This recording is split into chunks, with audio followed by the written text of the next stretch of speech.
Hey, what's up? It's Ken, back again with some more Warhammer. In the last Emperor's Sextus speech video I did a reaction to, we were graced by the presence of Rogal Dorn. Now, I don't know who the hell he is. Heard of him, heard the name, yes I have, but I don't think I looked into him. I know he's the Primarch of the Iron Fist, but I don't think I did a thing on the Primarch of the Iron Fist. When I first started out, like getting into Warhammer, I was going down the line and looking up every Primarch, but for some reason, I think I got distracted by the Emperor's Sextus speech, and I apologize. Anyway, I found a video made by MajorKill explaining who Rogal Dorn is. If this isn't enough information for me, I'll probably look into like Luton 09 or someone like that. But anyway, let's get into the video. All right. G'day, guys and gal. Everyone likes Rogal Dorn. Thank you, Major. You are too kind. Jesus Christ, how did you get in here? Your fortifications are lacking, Major. I have already created a numbered list to help correct this. My fortifications are what? Doesn't matter. What does matter is that everyone loves Primarchs and everyone loves Rogal. Slap the two together and you get a recipe for success. Success is not edible and cannot be formulated with a recipe. Doing this again, are we? Rogal Dorn is godly enough to hold terror against overwhelming numbers and impossible odds, yet human enough that he sleeps with his grandfather's blanket every night. Throughout it all, one thing became clear. First and foremost, amongst his brothers, Rogal Dorn was completely and utterly incapable of falling to chaos. He is incorruptible to the point where the warp buckles and ceases in his presence. He can literally bend hell using his indomitable will. Hell is not a material object. It cannot be bent. Look, Rogal, if people's sexual orientation... Okay, if this is how Rogal Dorn is, he already reminds me of both Tilk from Stargate SG-1 and Drax the Destroyer from Guardians of the Galaxy. I mean, damn, do you have to take everything literally?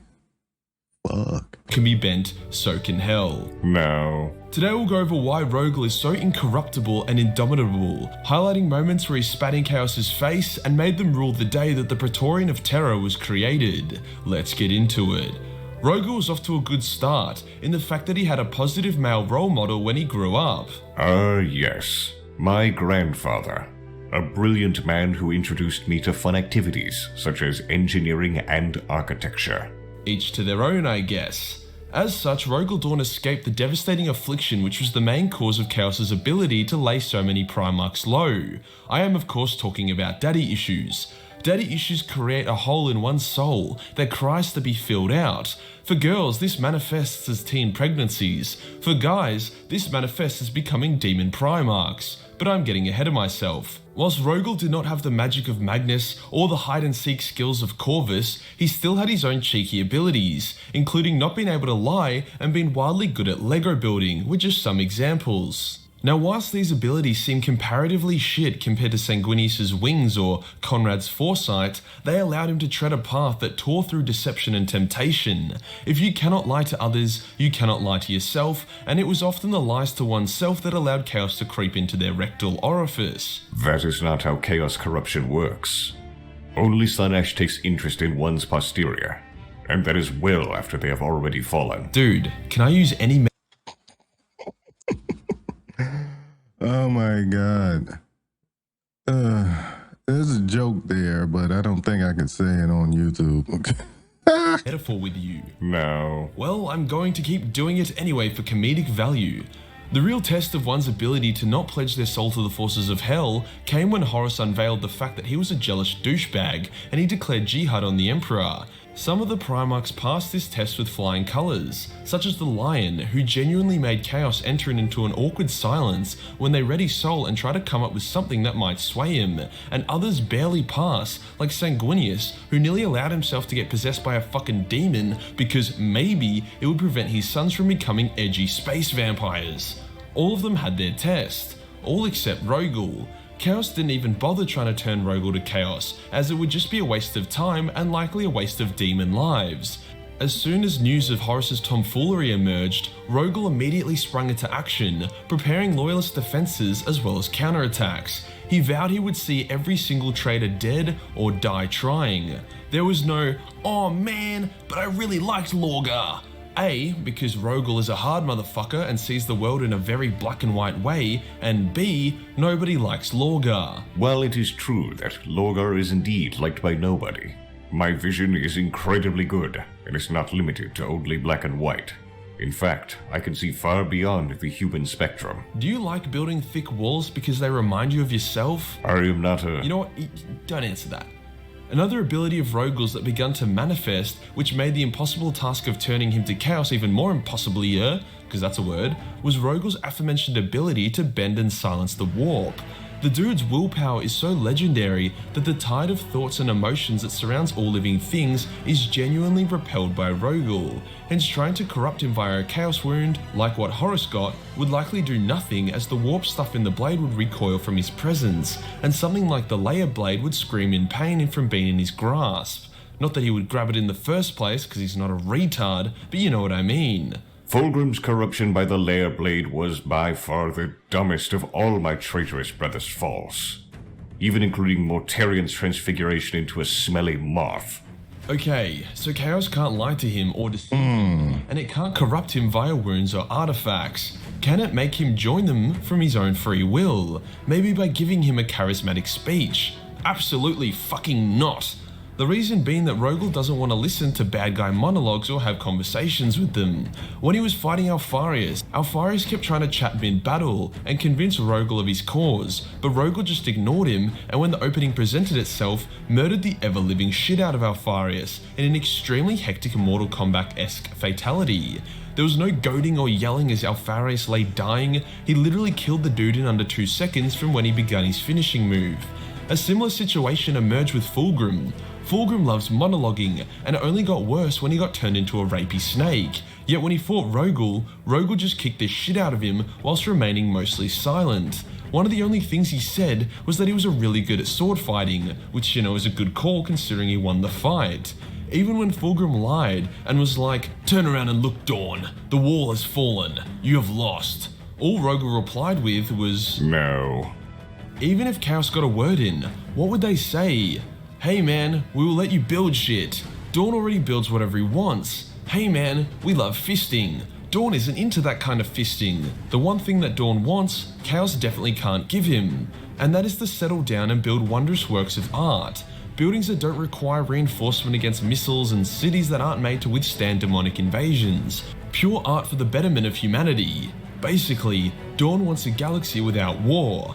As war is one of the pillars of chaos, as well as the fact that chaos's version of art is extremely questionable, they cannot provide Dorn with these things, hence there is absolutely nothing for him to gain. So what about his sons? The Imperial Fists? Do they fall to chaos? Well, yeah, they have. After all, there have been Ultramarines who have become Cornite Berserkers, so literally any Space Marine can fall. This is foolishness, Major. My sons have never had any of their ranks fall to chaos. Except that one time we don't talk about. Because it never happened. I mean, it did happen, Rogal, and we're gonna talk about it. I will end your life violently. Yeah, get in line. Whilst the vast majority of Imperial Fists and their successors have never had a moment of heresy, especially the Black Templars who are literally weaponized autism incarnate, there has been an incident. No, I'm not talking about the Soul Drinkers because they technically aren't Imperial Fist successors, I'm talking about the Fists Exemplar. The War of the Beast was a shit time for the Imperial Fists. The chapter was more or less destroyed and they had their first little bit of heresy. Basically, the Fists Exemplar found themselves in contact with the Iron Warriors. And were obviously ready to bust a cap in their ass. Unfortunately, the Beast forces were coming, and if the Iron Warriors and Exemplars fought, then whoever won would easily get shat on by the Orcs. As such, they teamed up to beat the Orcs. From a practical standpoint, this is fair enough. The enemy of my enemy is my friend. However, when has Warhammer ever been practical? The Fist Exemplar were like, okay yeah, you guys are traitorous dogs, but out of honor, we will let you leave without violence. But then some Black Templars arrived, and they were really not cool about that arrangement. Now, I understand the Exemplar's point of view, but when you're dealing with the Templars, you either agree with them or you fight them. The Exemplars chose to fight the Templars and then escape with the Iron Warriors to become best friends forever. so they didn't fall to chaos per se, or at least not initially. It also wasn't the entire chapter, more like 200 Marines or so. But upon hearing this, the chapter master of the 5th Exemplar, who wasn't there, was so embarrassed and furious that some of his sons would do this that he disbanded his chapter and destroyed all of their history. All their records and artifacts were destroyed, and the chapter master vowed to kill anyone who ever muttered his chapter's name in his presence. If anything, this kinda lends more weight to the Imperial Fist and by extension Rogal Dorn's claim to incorruptibility. Their only significant heresy was due to Okay, getting super duper confused. 5th Exemplar, Black Templar, Imperial Fist, Iron Fist. Yeah, I can see why I probably stayed away from looking up Rogal Dorn. That shit is confusing, man. them being honourable, and instead of trying to salvage their chapter or restore their honour, their chapter master just pulled the plug and made all of his staff redundant without pay. Whilst that might seem like a shit idea, and the chapter easily redeemable, it's a grey area that Chaos loves to grow in. Black and white is the bane of Chaos. Decisiveness is the bane of Chaos. Committing to one cause of action is the bane of Chaos. Chaos likes chaos. It likes indecision and doubt. In their quest to redeem themselves, it's likely the 5th Exemplar would just open themselves up more to chaos. I mean, they had already been marked as heretical over their willingness to throw down with the Black Templars in order to protect the Iron Warriors, and now there would be a chapter of whiny fucks who would desperately Oh, I left out the Iron Warriors. So many questions. prove something, but that shit got shut down, so no worries, brother. Rogal's apparent death in the current setting, I am not dead. apparent death, was a tragedy, but the only way Chaos could ever hope to remove him from play. There was no blade, no spell, no word, nor no promise that could even momentarily make Dorn consider Chaos. After all, the warmth from a grandfather's blanket will always be greater than all the fires of hell. And that does us for today, guys. Huge thank you for Rogal for breaking into my house and waiting until the end of the video to bludgeon me to death for talking about the 5th Exemplar. Your suffering will be legendary. If you enjoyed the video and want to support the channel, then Patreon is the place to be. For only $1 per month, give you access to a boatload of Warhammer hentai. Alright, y'all, that was the video, and I can honestly say I'm more confused than anything. Like, I don't feel like I learned very much about Rogal Dorn. Little bit of facts, but yeah, not enough to know who he is, not to know the character very well. So I'm gonna do some more exploring and looking into him. But next I have another video coming up on the Iron Fist. I'm gonna record it today, but it's probably gonna come out tomorrow. Anyway, you could have been watching anything, but you were here with me, so I appreciate that. Make sure you hit the like button before you leave, because it helps out the channel. And have a great freaking night or day. Until next video. Peace. Thanks, MajorKill. I didn't learn. Only Slaanesh takes interest in one's posterior, and that is well after they have already fallen. It seems like there is a biochemical basis for at least the way people identify, demonstrate, magnetize an imaginary category, something that we need to examine a lot more closely. You need help.